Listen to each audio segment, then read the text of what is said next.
Parahnya, Lin itu menuangkan racun ini ke dalam dispenser air minum di kamar asrama mereka. Karena memang lokasinya ini dia di tengah jalan, akhirnya si Lin ketabrak mobil. Halo teman-teman semua, selamat datang kembali di channel Sektir Zayana. Bagaimana kabar kalian hari ini, wey? Semoga sehat selalu ya. Kali ini kita bakal bahas sisi gelap dari sebuah candaan, yaitu aksi prank yang berujung kematian. Disclaimer ya wey, aku bikin video ini bukan buat nakut-nakutin, tapi supaya kita bisa belajar bareng kalau bercanda itu ada batasnya. Semua cerita yang aku ceritain diambil dari sumber berita yang kredibel, jadi informasinya dijamin valid ya. So, simak baik-baik karena setiap kasus di video ini punya pelajaran penting tentang batas antara bercanda dan membahayakan nyawa. Oke, nggak usah lama-lama, mari kita masuk ke ceritanya. Yang pertama, kita ada kasus prank Bigfoot di Amerika. Ya, kalian semua pasti sudah sering dengarkan wey tentang misteri monster Bigfoot yang kakinya jumbo itu.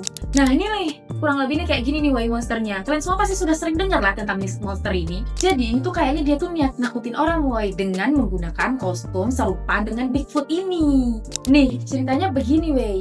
Kita mundur dulu ya ke satu malam di bulan Agustus tahun 2012. Lokasinya itu ada di ruas jalan tol di dekat kota Kalispell, Montana, Amerika Serikat. Nah, kota Kalispell ini cukup indah karena kotanya ini dikelilingi oleh pemandangan pegunungan yang indah. Nah, di kota Kalispell ini tuh ada seorang pria bernama Randy Littenley. Usianya itu saat itu 44 tahun dan dia itu warga lokal Kalispell. Menurut laporan dari Montana Highway Patrol yang dikutip oleh CNN and IBC News, malam itu Randy itu punya sebuah ide yang dia anggap unik dan lucu nih wey. Dia tuh pengen banget bikin orang-orang yang lewat di jalan itu heboh dan melapor kalau mereka itu baru saja melihat sosok monster legendaris yaitu si Bigfoot itu. Aduh, mungkin kalau dilihat dari umurnya si Randy ini kan udah 44 tahun ya wey. Jadi kayaknya dia tuh lagi gabut aja sih. Nah, biar kelihatan meyakinkan, si Randy itu nggak cuma modal berdiri doang weh. Dia tuh memakai yang namanya ghillie suit. Nah, ghillie suit itu tuh adalah baju kamuflase yang biasa dipakai sniper militer atau pemburu yang bahannya itu rimbun mirip daun dan semak-semak. Ya kalian pasti ngebayangin lah, pernah lihat tuh kan di film-film kalau militer itu lagi kamuflase di rumput-rumput tuh kayak gimana weh. Nih, kayak foto ini nih. Si Randy ini setelah memakai ghillie suit itu, dia tuh memulai aksi pranknya. Jadi pranknya itu dia pakai ghillie suit itu lalu berjalan di jalan tol biar dikira orang itu bahwa dia itu adalah Bigfoot. Nah, kayak misalkan kita sok-sokan jadi penampakan gitu biar kalau orang lewat nih weh terus ngeliat, iya aku lihat penampakan ini, aku lihat penampakan. Nah, dia tuh pengen viral kayak gitu. Bayangin aja ya weh, malam-malam yang gelap di pinggir jalan raya, jalan tol pula, ada gumpalan dedaunan besar yang bergerak-gerak. Nah, si Randy itu pun gak cuma berdiri di bahu jalan, tapi menurut keterangan petugas kepada media lokal Daily Interlag, Randy ini nekat berdiri sampai masuk ke jalur kendaraan, atau lebih kita kenal itu well into the driving lane. Masalahnya adalah, ghillie suit itu kan fungsinya memang untuk kamuflase ya weh, menghilang atau menyatu dengan alam. Jadi karena malam itu gelap banget, para pengemudi itu benar-benar gak bisa melihat keberadaan si Randy ini sampai jaraknya sudah sangat dekat. Apalagi kan kita kan tahu nih weh ya, kalau di jalan tol itu kan pasti kan orang berkendara itu dengan cukup stabil kecepatannya. Nah, entah kenapa nih si Randy ini tiba-tiba masuk ke tengah jalan tol weh. Sampai sekarang pun nggak ada yang tahu alasannya. Mungkin apakah dia mau nyebrang atau memang mau nambah adrenalin dengan ngepranknya tuh sampai di tengah jalan. Karena memang lokasinya ini dia di tengah jalan, akhirnya si Randy ini pun ketabrak mobil. Yaps, si Randy ketabrak mobil weh di tengah jalan tol. Menurut laporan dari ABC News dan Reuters, tragedi itu terjadi sangat cepat. Jadi yang pertama itu, Randy itu ditabrak oleh mobil pertama yang dikemudikan oleh seorang remaja perempuan berusia 15 tahun. Tapi menurut laporan nih, remaja ini tuh sudah punya SIM, ya jadi kayak SIM pemula atau SIM percobaan gitulah wey. Tapi naasnya nih wey, setelah Randy terjatuh di aspal, muncul mobil kedua yang dikemudikan oleh remaja berusia 17 tahun yang gak sempat menghindar dan akhirnya melindas tubuh Randy. Pihak berwenang pun gak yakin nih tabrakan mana yang sebenarnya jadi penyebab utama kematiannya si Randy ini. Tapi yang jelas, Randy Littenley itu dinyatakan meninggal dunia di lokasi kejadian. Yaps, dia meninggal di TKP saat itu juga. Nah, pasti kan kita nih bertanya-tanya nih, kok bisa sih dia kepikiran jadi Bigfoot gitu? Kenapa nggak jadi yang lain aja gitu kan ya weh? Berdasarkan laporan dari ABC News, polisi sempat mewawancarai teman-teman Randy. Ternyata si Randy ini memang sebelumnya pernah mencoba pura-pura jadi Bigfoot, tapi biasanya nggak sampai masuk ke tengah jalan raya. Jadi memang ini bukan aksi pertamanya ya weh. James Snyder dari Montana Highway Patrol yang memeriksa kasus si Randy ini Sampai bilang nih Wei kalau kejadian ini tuh adalah hal yang sangat tidak biasa sepanjang puluhan tahun karirnya. Oh iya, sebagai tambahan, beberapa laporan media juga menyebutkan kalau faktor alkohol kemungkinan besar berperan dalam keputusan Regi saat itu. Jadi ada kemungkinan bahwa dia itu mabuk saat menjalankan aksinya, sampailah dia berpikir kalau dia mau membuatkan aksi prank sampai masuk ke tengah jalan tol, gak hanya di pinggirannya aja. Lalu, bagaimana nih Wei nasib pengemudi yang nabrak Randy itu? Menurut CBC dan NBC News, kedua remaja tersebut itu tidak dijatuhi tuntutan hukum. Karena apa? Karena secara teknis mereka itu memang tidak punya waktu untuk mengerem atau menghindar, karena di mata mereka itu kan bukan prank, melainkan keadaan darurat yang muncul tiba-tiba di kegelapan malam. Lagian ya Wei, siapa juga yang nyangka kan tiba-tiba ada orang yang nyebrang di tengah jalan tol di malam hari pula, karena kan jalan tol itu kan relatif stabil ya Wei kecepatannya. Jadi ya susah juga ya kan Wei kalau kita mau ngindar gitu kan. Kisah yang detaili ini bisa jadi pelajaran berharga buat kita ya Wei. Karena kadang sebuah ide yang menurut kita seru dan unik bisa jadi fatal kalau kita mengabaikan faktor keselamatan diri sendiri dan orang lain. Sebenarnya kisah yang satu ini tuh cukup miris ya Wei. Gimana menurut kalian? Tulis pendapat kalian di kolom komentar ya.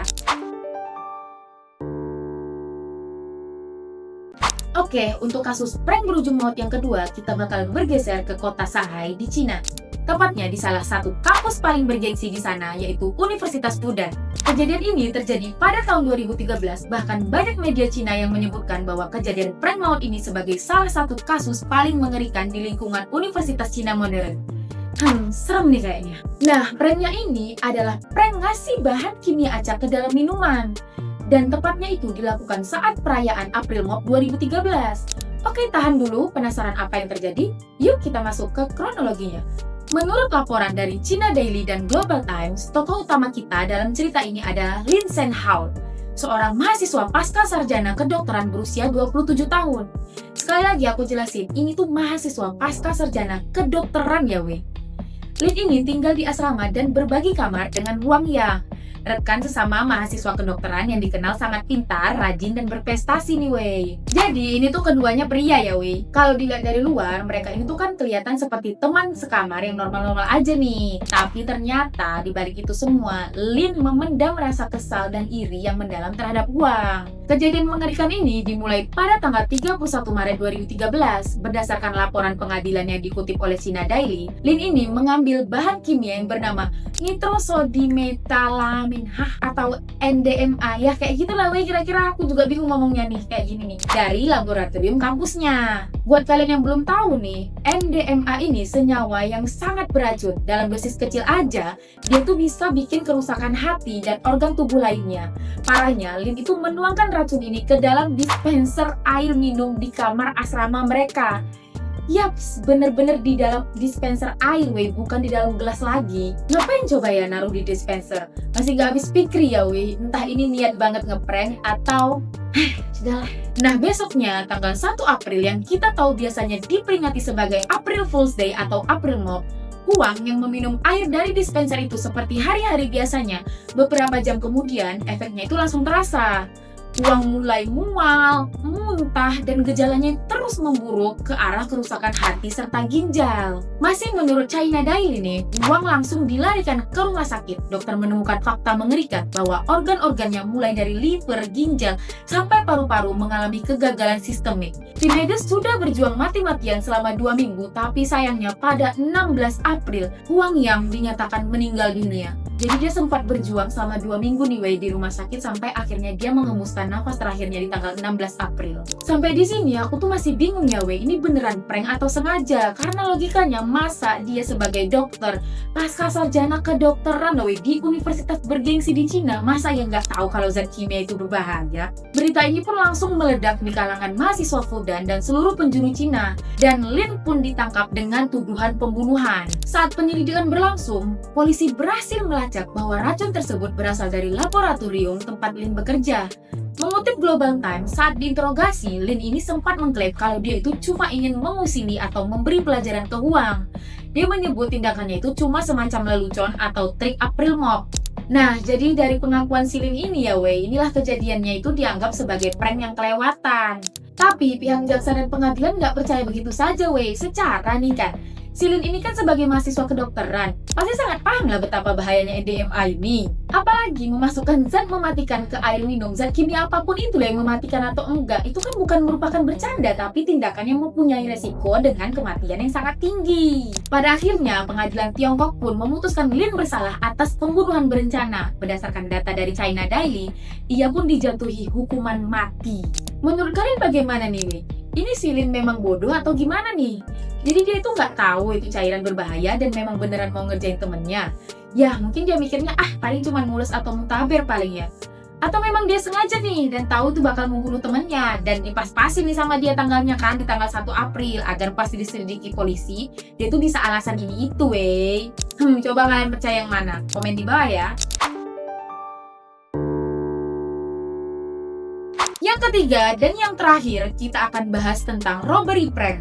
Dari namanya sendiri, kita sudah pasti bisa membayangkan bahwa ini itu merupakan prank perampokan. Prank ini itu dilakukan oleh Timothy Wilkes di Nashville, Amerika Serikat. Sebenarnya ini prank yang berbahaya ya weh, karena kalau yang di prank ini salah sasaran dan yang di prank mengira bukan prank, bisa kacau kejadiannya. Nah, itulah yang terjadi di dalam prank ini, sampai ada korban jiwanya. Kejadian ini terjadi di Nashville, Tennessee pada malam tanggal 5 Februari 2021. Lokasinya itu ada di parkiran Urban Air Trampoline and Adventure Park. Tempat ini tuh sebenarnya adalah tempat hiburan keluarga yang banyak anak-anak bermain trampolin di sana. Jadi kejadiannya ini terjadi di taman bermain anak ya weh. Pelakunya adalah Timothy Wilkes, seorang pemuda berusia 20 tahun yang seorang content creator nih. Menurut laporan dari The Tennessee and BBC, malam itu tuh Timothy bareng seorang temennya ngerencanain sebuah konten prank perampokan buat diupload ke YouTube. Konsep pranknya ini sederhana, mereka akan nyamperin sekelompok orang ke parkiran malam-malam sambil membawa pisau besar sejenis butcher knife atau pisau jagal buat ngelihat reaksi ketakutan orang-orang itu. Jadi ya seperti perampokan pada umumnya lah ya weh ya. Menurut laporan polisi Metropolitan Nashville yang dikutip media, sekitar jam 9:20 malam, Timothy ini dan temannya mulai beraksi. Mereka mendekati sekelompok orang di parkiran dengan memegang pisau besar itu secara terang-terangan. Karena ini niatnya prank ya, jadi harus terang-terangan dong, ditambah untuk konten di YouTube. Nah, masalahnya di sini weh, si Timothy Wilkes ini dan temannya itu ngelakuinnya tuh di Tennessee, di mana kepemilikan senjata api itu hal yang umum. Pranknya ini nggak bakal kelihatan kayak lelucon gitu loh weh kalau di Tennessee itu. Itu tuh terlihat seperti ancaman nyata terhadap nyawa seseorang. Ya lagian siapa juga ya weh ya tiba-tiba kan di parkiran didantangin orang bawa pisau jagal kayak gitu ya. Anjir. Jadi pas si Timothy itu ngelakuin aksinya ke beberapa kelompok orang acak di parkiran mobil, itu tuh ada seorang pria bernama David Starnes Jr. yang kebetulan jadi korban pranknya yang saat itu tuh berusianya masih 23 tahun. Berdasarkan laporan BBC dan The Tennessee, Starnes bilang ke polisi kalau dia itu sama sekali nggak tahu nih weh kalau itu cuma prank. Yang dia lihat itu di depan matanya adalah dua orang asing yang jalan cepat ke arahnya sambil membawa pisau besar di tengah kegelapan malam. Ya karena merasa nyawanya benar-benar terancam, otomatislah si Starnes ini kan langsung ngeluarin pistolnya dan menembak Timothy Wilkes. Sayangnya, Timothy Wilkes ini tewas di tempat kejadian weh. Ya jadi ini beneran loh ya weh, dia itu meninggal di TKP terkena tembakan. Ya mau gimana lagi, di sini kan si penembak si David Starnes Jr. kan juga nggak salah-salah amat ya. Tapi si Timothy ini juga kasihan nasibnya ya weh. Waktu polisi sampai di lokasi, Timothy itu sudah nggak bernyawa dan pisau besar buat prank itu masih ada di sana sebagai barang bukti. Polisi pun langsung mewawancarai saksi-saksi termasuk temannya Timothy tadi nih yang ikut, yang akhirnya jujur kalau mereka itu cuma berniat bikin video prank. Berdasarkan laporan penyelidikan awal, Starnes ini nggak langsung didakwa saat itu juga weh. Pihak berwenang menyatakan kalau mereka itu bakal menyerahkan hasil investigasi ke kejaksaan buat nentuin apakah penembakan itu sah dianggap sebagai tindakan pembelaan diri atau bukan. Lagian ya weh, menurut aku si Starnes ini kan dia merasa terancam ya. Kalau kita aja lah merasa terancam, ditambah lagi si Starnes ini kan membawa senjata, otomatis lah dia langsung mengeluarkan senjatanya dan langsung menembak si pelaku. Ditambah lagi, di Tennessee itu kan mempunyai senjata itu merupakan hal yang legal untuk melindungi diri. Jadi menurut kalian bagaimana nih weh itu kasus satu ini? Apakah si Starnes ini akan dipenjara apa enggak? Ayo coba tebak. Yaps, benar. Pada akhirnya tidak ada tuntutan pidana yang diajukan kepada si Starnes ini. karena dianggap sebagai tindakan self-defense yang sah di bawah hukum Tennessee di Amerika. Itulah 3 kasus prank yang berujung maut nih, wey. Nah, dari ketiga prank itu, mana yang menurut kalian paling tidak masuk akal? Komen di bawah ya, wey. Buat kalian nih yang suka prank teman-temannya, masih berani nggak buat ngeprank? Kalau menurut aku, mending mikir-mikir lagi deh ya, wey. Karena masih banyak hal positif yang bisa kita lakuin. Nah, kalau kalian suka sama video ini, jangan lupa klik like dan subscribe ya, biar nggak ketinggalan video seru lainnya. Aku Septri, sampai jumpa di cerita berikutnya. Bye-bye!